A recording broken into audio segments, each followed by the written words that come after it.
ఇది మంత్రం కాదు, నక్క మోసం చేస్తుంది. మరుసటి రోజు ఎలుకలు సింహం దగ్గరకు వెళ్లి మొత్తం నిజం చెప్తాయి. రాజా, నక్క మిమ్మల్ని మోసం చేస్తుంది. మీరు ఇచ్చిన ఎలుకలన్నిటినీ అది తింటుంది. ఏమిటి? నన్ను మోసం చేసిందా నక్క? అదే సాయంత్రం సింహం ఎలుకలను నక్కకు ఇచ్చి దగ్గరలోని పొదల్లో దాక్కుంది.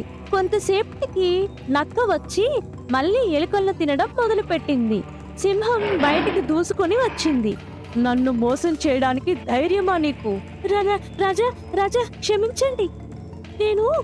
సింహం ఒక్క గర్జనతో నక్కను పట్టుకొని అక్కడికక్కడే చంపేసింది.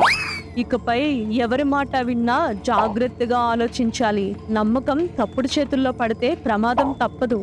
అలా సింహం తన బుద్ధితో మోసాన్ని బహిర్గతం చేసి అడవిలో మళ్ళీ శాంతిని తీసుకొచ్చాడు.